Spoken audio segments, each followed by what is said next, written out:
Assalamualaikum warahmatullahi wabarakatuh. Waalaikumsalam warahmatullahi wabarakatuh. Berdirinya kami di sini dan duduknya nanti ya. Ingin mempresentasikan atau menyampaikan materi tentang bioteknologi konvensional. Perkenalkan, nama saya Awal Nurholik sebagai moderator dan pemateri. Perkenalkan, nama saya Ahmad Farijal sebagai pemateri 3. Perkenalkan, nama saya Marsal sebagai pemateri 2. Maka saya sebagai pemateri 4. Nah, sebelum penyampaian materi dimulai, alangkah baiknya kita berdoa dulu bersama-sama agar Tuhan senantiasa membukakan pintu hati teman-teman agar dapat menyimak presentasi ini dengan baik dan ikhlas. Amin. Patengannya. TV rusak jangan dipukul. Memberi lakopan ke warung Bu Sisi. Karena semua sudah berkumpul. Mari kita mulai presentasi.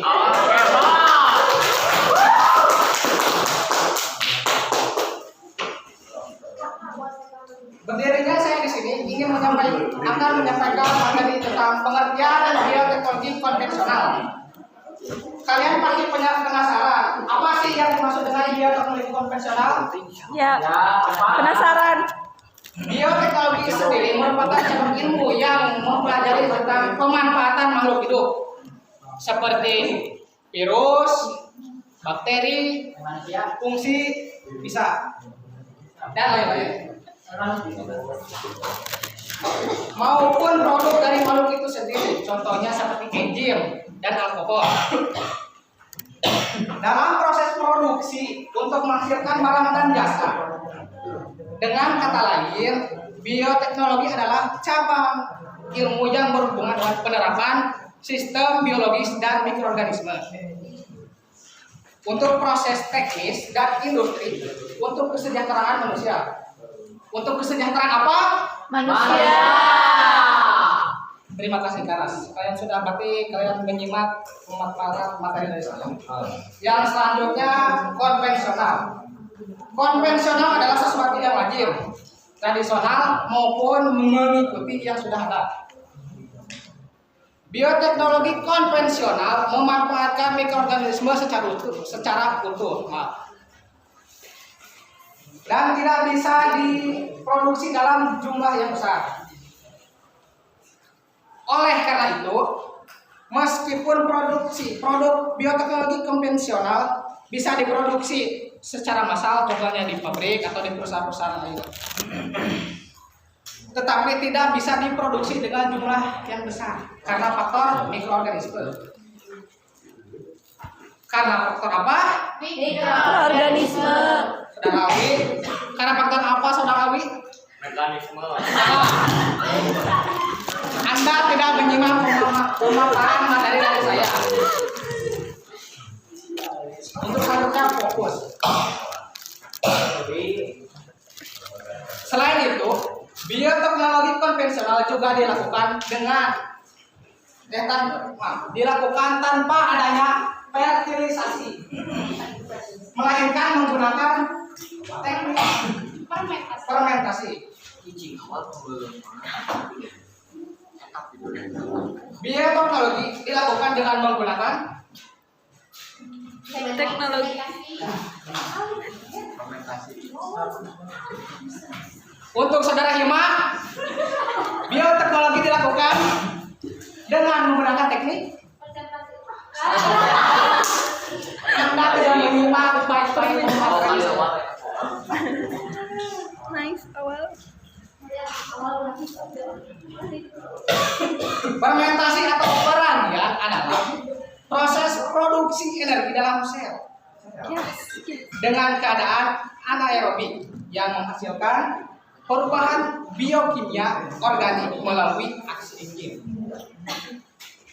Sekian dari saya. Pemaparan materi selanjutnya akan disampaikan oleh saudara Marsal. Saya persilakan. Baik, saya akan melanjutkan pertanyaan ini.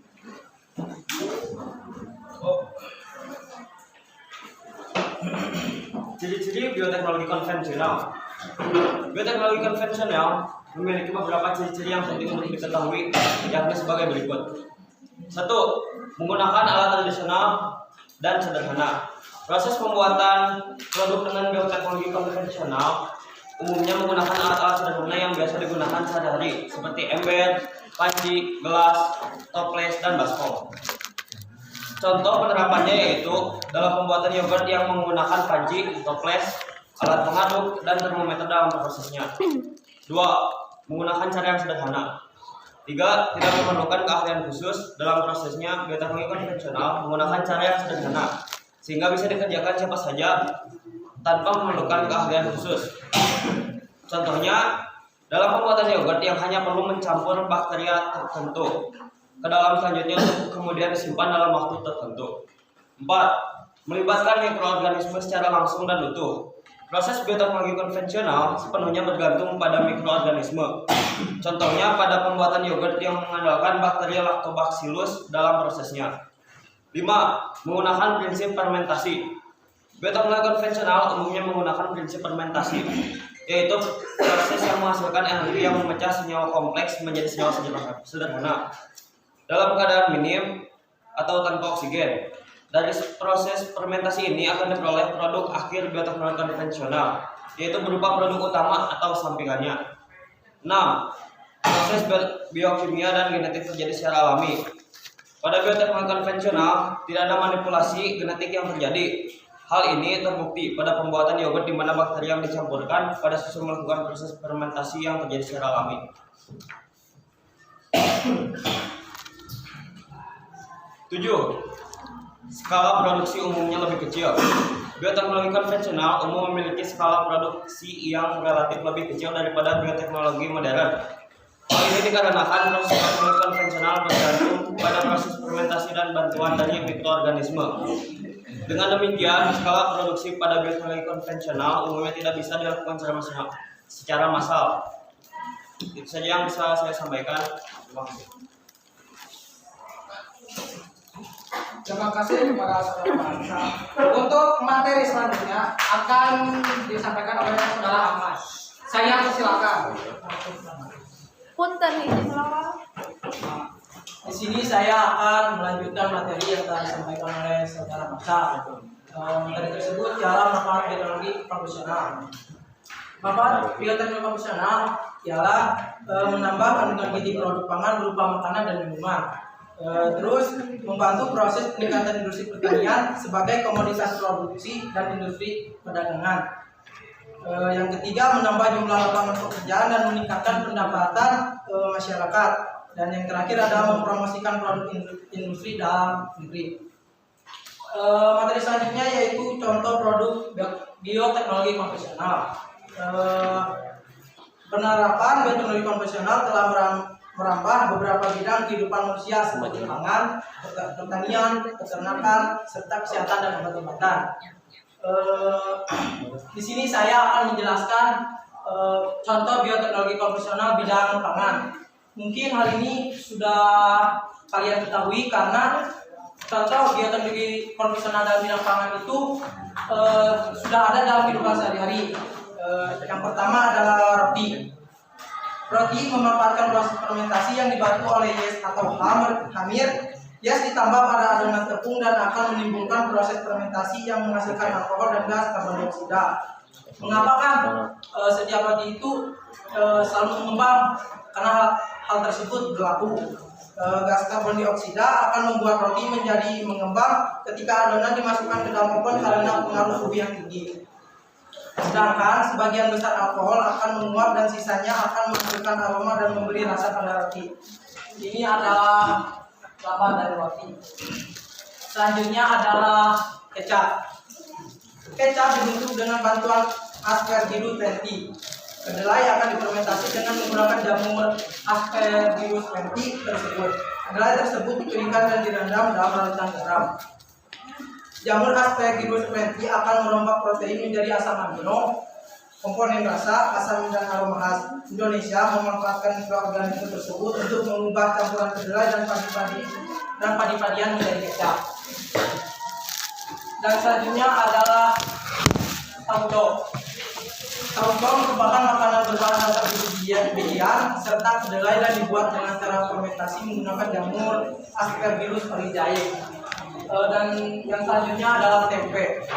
Tempe merupakan makanan yang memiliki prinsip pembuatan dengan menumbuhkan jamur Rhizophus oryzae dan hipa atau benang-benang yang dihasilkan oleh jamur akan mengikat keping-keping biji kedelai hingga saling terikat dan membentuk struktur yang kompak dan disebut dengan tempe. Jadi benang-benangnya itu yang berwarna putih pada tempe. Dan yang selanjutnya adalah yogurt. Yogurt dihasilkan dari fermentasi susu dengan bantuan bakteri Streptococcus thermophilus atau Lactobacillus bulgaricus. Laktosa pada susu akan diubah menjadi asam laktat oleh bakteri dan pecahnya protein pada susu akibat proses fermentasi mengakibatkan susu menjadi kental. Dan selanjutnya adalah keju. Keju merupakan bahan makanan yang dibuat dengan bantuan enzim lain yang dihasilkan oleh bakteri Lactobacillus casei dan Streptococcus lactis untuk memisahkan zat-zat padat pada susu melalui proses pengentalan atau koagulasi. Susu dipanaskan dengan teknik pasteurisasi. Enzim renin akan mengumpalkan protein susu sehingga terbentuk dua fase pada susu, yaitu cairan dan padatan atau disebut dengan dadi. Dadi akan mengalami proses pematangan lebih lanjut sebelum akhirnya membentuk makanan yang dikenal dengan keju. Dan selanjutnya adalah nata de coco. Nata de coco merupakan produk bioteknologi konvensional yang pembuatannya dibantu oleh bakteri Acetobacter pseudomonas. Bahan utama dari nata de coco adalah air kelapa. Nata de coco terbentuk dari serabut hemiselulosa pada permukaan medium cair kompatibel bakteri Acetobacter pseudomonas. Dan selanjutnya adalah minuman beralkohol. Minuman beralkohol merupakan salah satu produk dari bioteknologi yang memanfaatkan proses fermentasi dengan bantuan jamur Aspergillus oryzae. Jadi ini minuman beralkohol, jamurnya itu sama dengan tauco. Enzim amilase yang dihasilkan oleh jamur Aspergillus oryzae akan menguraikan amilum menjadi glukosa atau gula. Gula akan mengalami proses fermentasi lanjut menghasilkan alkohol dan gas karbon dioksida. Sekian pemaparan materi dari saya. Selanjutnya saya serahkan kepada moderator. Terima kasih kepada saudara Ahmad.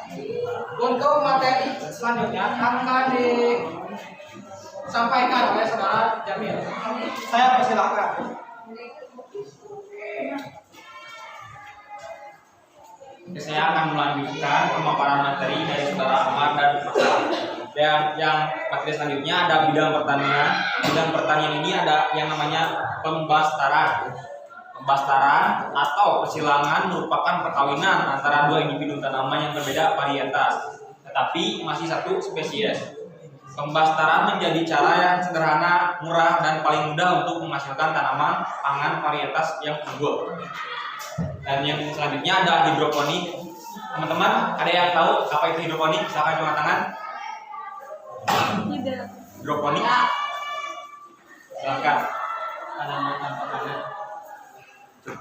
Ya, hidroponik adalah salah satu teknik bercocok tanam tanpa menggunakan tanah sebagai media tanamnya. Hidroponik menggunakan bahan yang bersifat porus seperti sabut kelapa, arang kayu, kerikil, dan lain sebagainya. Atau juga bisa menggunakan pot serta wadah lain dengan air. Yang selanjutnya ada kultur jaringan. Kultur jaringan ini adalah kultur jaringan adalah membudidayakan suatu jaringan makhluk hidup menjadi individu baru yang memiliki sifat sama seperti induknya. Yang selanjutnya ada bidang peternakan. Dalam bidang peternakan, bioteknologi tradisional diterapkan, misalnya domba Ankon yang merupakan domba berkaki pendek dan bengkok, serta hasil mutasi alam dan sapi Jersey yang diseleksi oleh manusia agar menghasilkan susu dan kandungan krim yang lebih banyak. Yang selanjutnya ada bidang kesehatan dan obat-obatan. Bioteknologi konvensional dalam bidang pengobatan, misalnya antibiotik, penisilin yang diisolasi dari bakteri dan jamur. Vaksin merupakan mikroorganisme yang toksinnya telah dimatikan bermanfaat untuk meningkatkan imunitas. Nah, untuk poin-poin yang tadi, di sini ada kelebihan dan kekurangan bioteknologi konvensional. Untuk kelebihannya ada di sini ada 3 poin. Yang pertama, menggunakan bahan yang harganya relatif murah dan mudah didapat. Dan yang kedua, teknologi yang digunakan juga tergolong sangat sederhana. Yang ketiga, tidak memiliki dampak negatif jangka panjang serta bisa meningkatkan nilai gizi makanan. Dan untuk kekurangannya ada 2 poin, teman-teman. Yang pertama, tidak ada perbaikan masalah genetik dan tidak bisa mengatasi masalah genetik yang tidak ada sebelumnya. Dan yang terakhir, proses bioteknologi juga sangat mudah dipengaruhi oleh kondisi alam, antara lain suhu dan aman lingkungan tersebut. Sekian pemaparan dari saya, terima kasih. Terima kasih kepada Saudara Jamil yang telah menyampaikan materinya. Yang selanjutnya adalah kesimpulan yang akan disampaikan oleh saya sendiri. Jadi kesimpulannya adalah bioteknologi konvensional adalah bioteknologi yang memanfaatkan secara langsung mikroorganisme seperti bakteri maupun jamur secara langsung. Kemudian enzim yang dihasilkan mikroorganisme dan melibatkan proses fermentasi atau peraja untuk menghasilkan produk atau jasa juga masuk ke dalam bioteknologi konvensional. Yang selanjutnya akan disampaikan oleh kelompok bioteknologi modern. Kami persilakan.